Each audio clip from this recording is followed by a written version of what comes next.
अस्सलाम वालेकुम स्टूडेंट्स। आज का हमारा टॉपिक है डोमेन आर्की। पिछले लेक्चर में हमने पढ़ा था three domain system of classification. आज हम इस लेक्चर में पढ़ेंगे domain archaea. What is domain archaea? What are the general characteristics? सबसे पहले पढ़ेंगे कि जो डोमेन आर्की था ये कौन से किंगडम के अंदर रखा गया था। हमने फाइव किंगडम क्लासिफिकेशन सिस्टम पढ़ा था, उसके अंदर फाइव किंगडम बनाए थे। जो फिफ्थ किंगडम था वो था किंगडम बैक्टीरिया, जिसको हम किंगडम मुनीरा भी कहते थे। तो जो ये डोमेन आर्की के ऑर्गेनिज्म थे, आर्की बैक्टीरिया थे, उन्हें किंगडम बैक्टीरिया के अंदर रखा गया था, किंगडम मुनीरा के अंदर।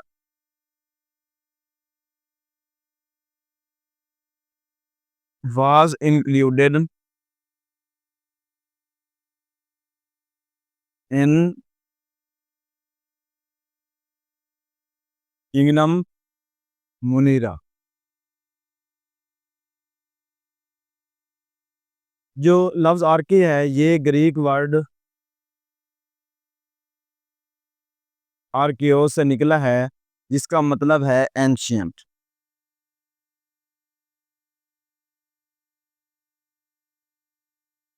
ठीक हो गया।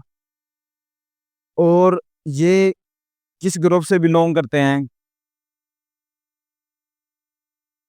प्रोकैरियोट्स से।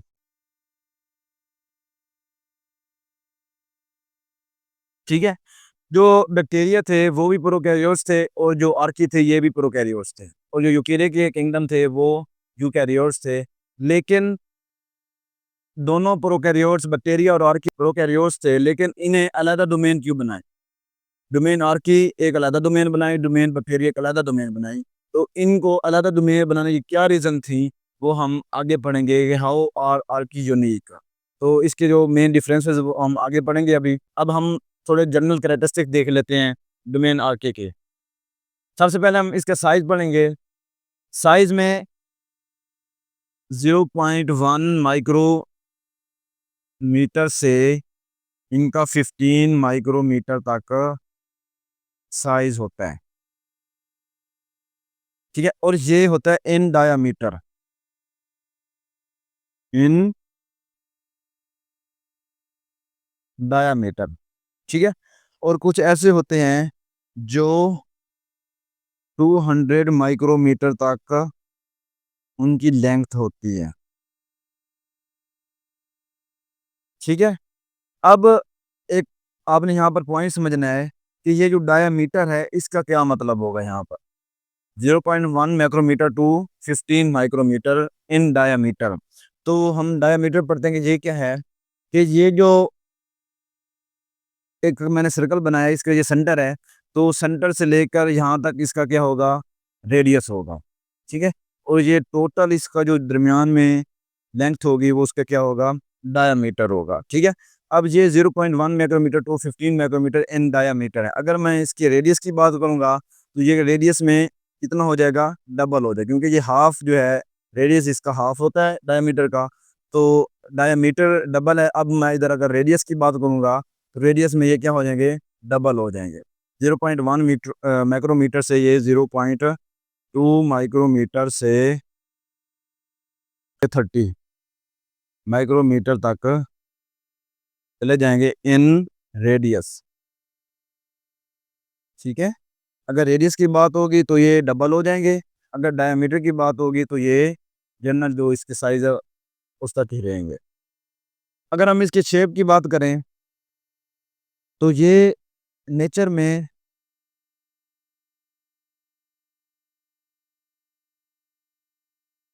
Road shaped, spherical,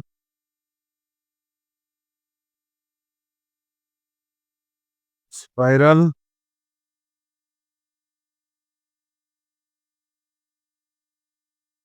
geometrous and in rectangular form ये पाए जाते हैं। अगर हम इसकी रिप्रोडक्शन की बात करें कि ये रिप्रोड्यूस किस तरह करता है, तो हमें पता है कि रिप्रोडक्शन की दो टाइप्स होते हैं, ए सेक्सुअल एंड सेक्सुअल रिप्रोडक्शन। तो जो आर्की हैं ये ए सेक्सुअली रिप्रोड्यूस करता है।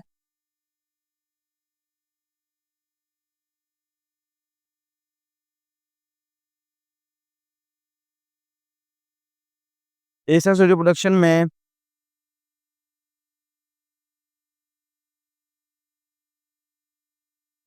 बाइनरी और मल्टीपल फिजन आ जाता है,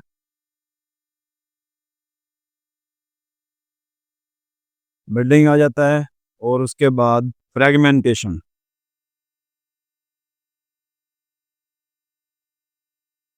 ये थ्री वेज हैं एसेक्सुअल रिप्रोडक्शन करने के डोमेन आर्की के।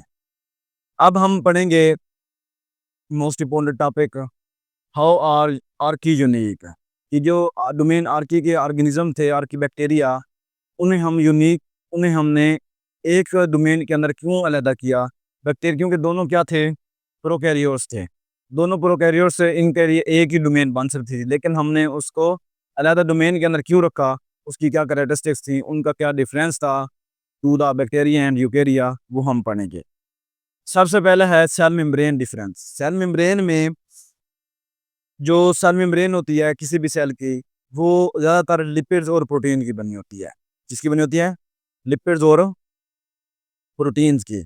तो लिपिड्स में फैटी एसिड चेन्स आती हैं। लिपिड्स जो हैं वो फैटी एसिड से मिलके बन रहा होता है, और कुछ जो ग्लाइसरॉल होते हैं वो भी मिल रहे होते हैं। अब ये हम डिफरेंस पढ़ेंगे इसके दरमियान कि सेल मेम्ब्रेन में लिपिड चेन किस तरह बनती है, फैटी एसिड और ग्लाइसरॉल के साथ कौन सी लिंकेज बन रही होती है, और वो चेन जो है वो ब्रांच होती हैं, अनब्रांच होती हैं। ये इनके अंदर मेन डिफरेंस होगा। जो डोमेन सेल मेम्ब्रेन, जो डोमेन आर्की है उसकी जो सेल मेम्ब्रेन है,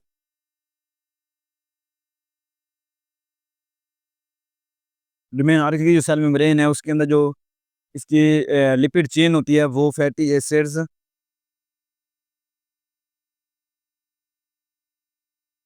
प्लस ग्लाइसरॉल जो है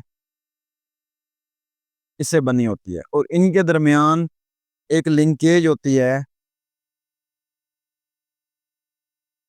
जिसको हम कहते हैं ईथर लिंकेज। ठीक है। अब ये जो है ये है ग्लाइसरॉल। ठीक है, ये ग्लाइसरॉल है, और ये जो है फैटी एसिड है।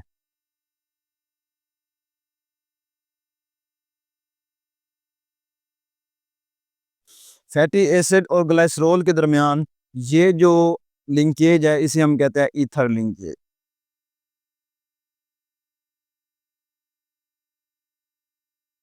ये क्या है?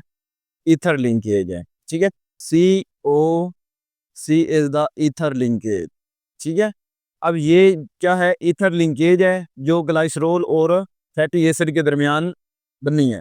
तो सेल मेम्ब्रेन के अंदर जो लिपिड चेन होगी उसके अंदर फैटी एसिड और ग्लाइसरॉल के दरमियान कौन सी लिंकेज होगी? Ether linkage. कौन सी? Ether linkage. और ये जो चेन होगी फैटी एसिड की, वो होगी, और ये फैटी एसिड की जो चेन है ये ब्रांच्ड होगी।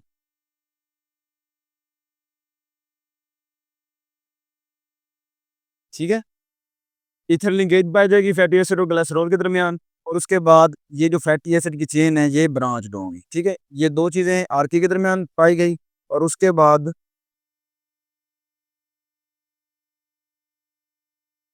बैक्टीरिया के दरमियान, बैक्टीरिया या यूकेरिया के दरमियान जो है सेल मेम्ब्रेन किस चीज़ पे डिपेंड कर रही थी, वो हम पढ़ते हैं। यहाँ पर जो फैटी एसिड चेन है वो क्या थी? ब्रांच्ड थी।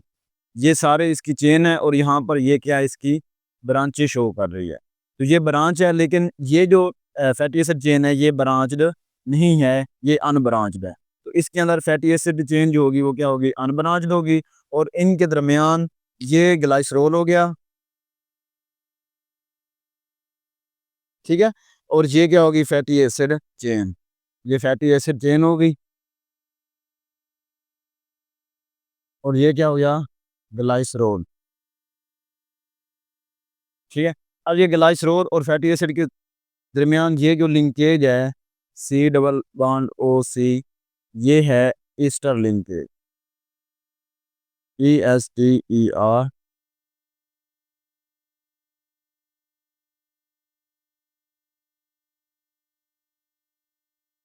Easter linkage. ठीक है। अब बैक्टीरिया या यूकेरिया के दरमियान कौन कौन सी होगी? इनके अंदर फैटी एसिड प्लस ग्लाइसरॉल के दरमियान कौन सी लिंकेज होगी? ईस्टर लिंकेज होगी। ठीक है। और ये जो इसके फैटी एसिड चेन होगी वो क्या होगी? अनब्रांच्ड।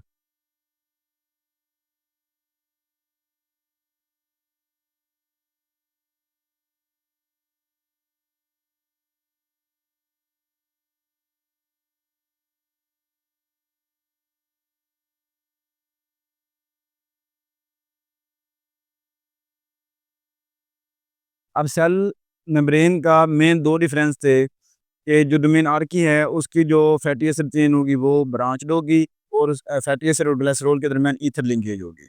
और बैक्टीरिया यूकेरिया के दरमियान जो फैटी एसिड चेन है वो क्या होगी? अनब्रांच्ड होगी। और ग्लिसरॉल फैटी एसिड के दरमियान कौन सी लिंकेज पाई जाएगी? ईस्टर लिंकेज पाई जाएगी। ठीक है। ईस्टर लिंकेज कौन सी होगी? सी डबल ओ सी, ये जो है ना ईस्टर लिंकेज है। अब उसके बाद हम दूसरे पॉइंट पे चलते हैं, सेल वॉल कंपोजिशन की तरफ। सेल वॉल की बुनियाद पे ही हमने जो डोमेन आर की थी इसे अलहदा जो है ना डोमेन के अंदर रखा। क्या थी वो रीजंस? ये जो सेल वॉल थी आर्की की,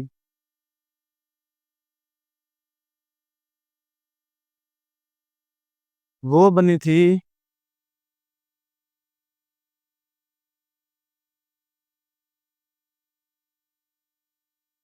पॉलीसैकेराइड्स और प्रोटीन्स से।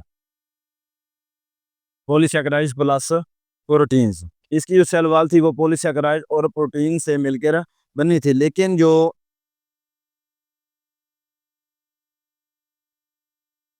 बैक्टीरिया था उसकी जो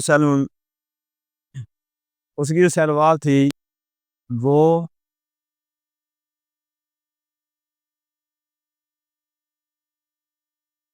पेप्टाइडोग्लाइकन की बनी हुई थी।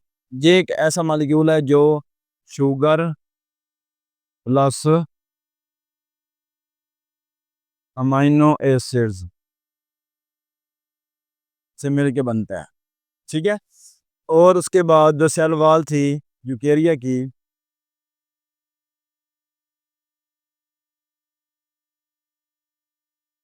उसमें प्लांट्स आ जाते हैं और फंजाई आ जाती हैं।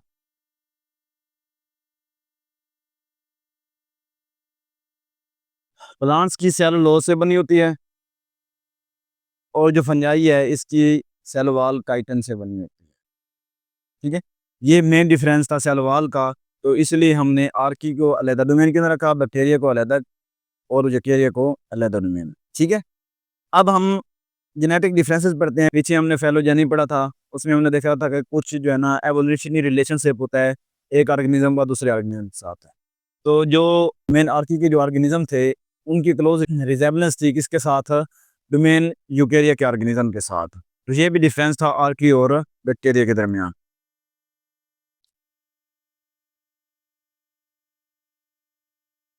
जो डोमेन आर्की के बैक्टीरिया जो डोमेन आर्की के ऑर्गेनिज्म से जेनेटिक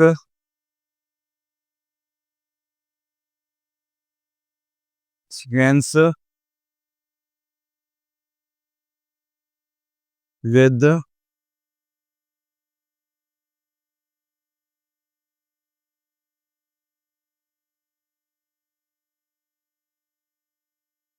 यूकेरिया यूकेरिया अब जो डोमेन आर्टी के ऑर्गेनिज्म थे उनके जेनेटिक सीक्वेंस जो था वो यूकेरिया के साथ मिलता जुलता था। तो इसलिए इनको हम डोमेन बैक्टीरिया के अंदर नहीं रख सकते। अब उसके बाद मेटाबॉलिज्म में हम देखें, ये डोमेन आर्की है,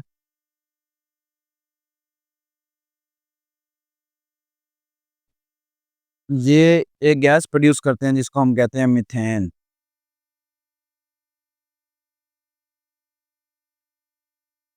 इनके अंदर एक मेटाबॉलिज्म होता है जिसको हम कहते हैं मिथानोजेनेसिस। मिथानोजेनेसिस के प्रोडक्ट में मीथेन गैस प्रोड्यूस होती है।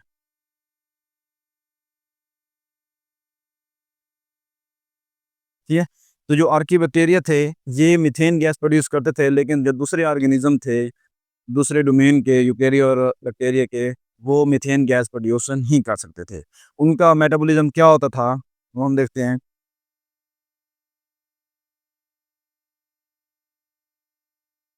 बैक्टीरिया जो है इसमें वो कुछ जो है फोटोसिंथेसिस करते थे,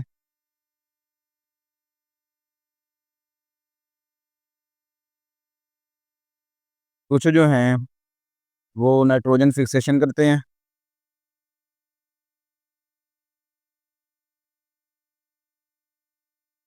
कुछ जो हैं वो फर्मेंटेशन में हेल्प करवाते हैं।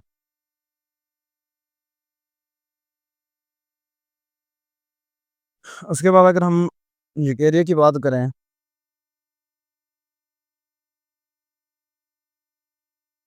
यूकेरिया के अंदर सेलुलर रेस्पिरेशन होती है,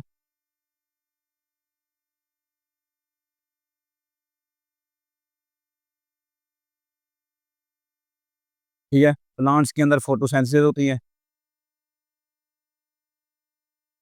और इसमें भी कुछ फर्मेंटेशन भी होती है, जिस तरह फंजाई जो है वो फर्मेंटेशन करवा रहा होता है, तो फर्मेंटेशन इसके अंदर भी आ जाता है, ठीक है?